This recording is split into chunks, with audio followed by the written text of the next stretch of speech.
কুমিল্লা দেবিদ্বার আসনে এই ত্রয়োদশ জাতীয় সংসদ নির্বাচনে নির্বাচিত সাংসদ এনসিপির শীর্ষ নেতা হাসনাত আবদুল্লাহ এমপি মাজার নিয়ে কি বলছেন একটু দেখে আসি, তারপর বন্ধুরা আবার আসতেছি, থাকবেন। মাজারে আক্রমণ করেন, কোন খানকা জলসা আপনি আক্রমণ করেন, আমি কিন্তু এটা আইনগতভাবে ব্যবস্থা নিব। পুরুষ এই জায়গাগুলোতে কোনো ধরনের আপনারা হস্তক্ষেপ করতে পারবেন না। খানকা জলসা এগুলোতে হস্তক্ষেপ করতে পারবেন না। যার যার বিশ্বাস তার কাছে, যার যার বিশ্বাস।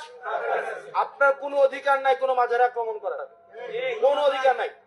আপনি যদি কোনো মাজারে আক্রমণ করেন, কোন খানকা জলসা আপনি আক্রমণ করেন, আমি কিন্তু এটা আইনগতভাবে ব্যবস্থা নিব। পুরুষ এই জায়গাগুলোতে কোনো ধরনের আপনারা।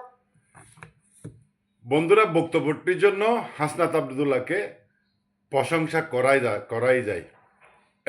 এখন যিনি এই বক্তব্যটি দিচ্ছেন, এই বক্তব্যটি এই প্রশংসার দাবি রাখে নিঃসন্দেহে। বন্ধুরা, এই হাসনাত আবদুল্লাহর এই বক্তব্যটি প্রশংসার দাবি রাখে। কিন্তু বন্ধুরা, আমরা একটু নির্বাচনের যদি আগে যাই, এই যে 24-এর 5 আগস্টের পরবর্তী সময়ে দীর্ঘ 18 মাস যে সারা দেশব্যাপী শত শত মাজারে হামলা করা হয়েছে বন্ধুরা, এই যে মব সৃষ্টি করে এখানে এই যে সুফিবাদী যারা আছে, যারা মাজার রক্ষা করতে গিয়েছিলেন, তাদেরকে পর্যন্ত এই যে আক্রমণের শিকার হয়েছেন বন্ধুরা। এই যে ওনাদের এই যে মব বাহিনী, এই যে তৌহিদি জনতা নামে একটি গোষ্ঠী এই সুযোগটি নিয়ে, তাদের ক্ষমতার দাপটের এই সুযোগটি নিয়ে এই বাংলাদেশে বন্ধুরা শত শত মাজারে হামলা করেছিল। সুফিবাদীরা হচ্ছে এই সাম্যের ধর্ম, এরা কারো ক্ষতিতে নেই, কারো ক্ষতি ওনারা করেন না। সুফিদের ধর্মটাই হচ্ছে মানব কল্যাণ, যার যার ধর্ম সে করবে এবং প্রত্যেক জাতিকে শান্তির মাধ্যমে এই যে সুফিবাদী আউলিয়া ইকরামরা যেভাবে আহ্বান জানিয়েছেন ধর্মের প্রতি, ওইভাবেই তারা মেসেজটি ঐশ্বরিকভাবে এবং এই যে এইভাবে দিয়ে থাকে।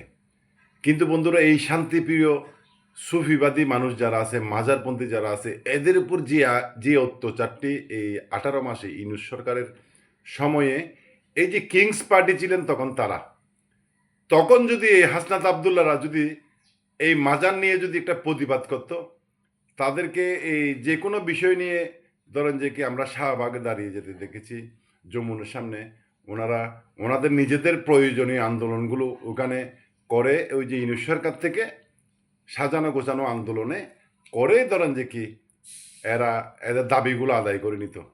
তখন যদি বন্ধুরা ওই যে কিংস পার্টি খ্যাত এনসিপির এই শীর্ষ নেতারা যদি ওই দিন মাজার নিয়ে যদি মাজার হামলা হচ্ছেন, ওই দিন যদি এই বক্তব্যটা বন্ধুরা যদি দিতেন, আজকে উনি বাংলাদেশের এই সুফিবাদীদের কাছে হৃদয়ের মণিকোটায় থাকতেন বন্ধুরা। কিন্তু তখন তো ছিলেন উনি ছাত্রনেতা, ওই যে কিংস পার্টির প্রভাবশালী একজন ছাত্রনেতা।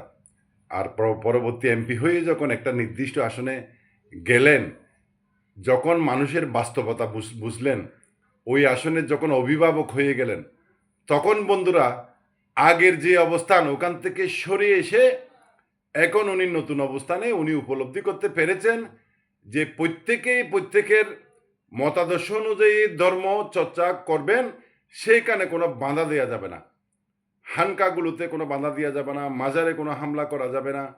এই যে যার যার মতাদর্শ অনুযায়ী সেই ধর্মকর্ম করবে এবং এখানে কেউ কাউকে বাধা দিতে পারবে না। এমপি হিসেবে নিজের এলাকার মানুষদেরকে উনি এই কথাই বলছেন।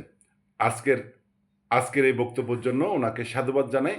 আশা করি ওনাদের দলের শীর্ষ নেতা সহ ওনারা যে জোটে আছেন, ওই জোটের শীর্ষ নেতা সহ যারা যারা সাংসদ হয়েছেন এবং শীর্ষ নেতারা সবাই যেন ওনার মতো বলে যে আর যেন কোনো মাজারে হামলা না হয়।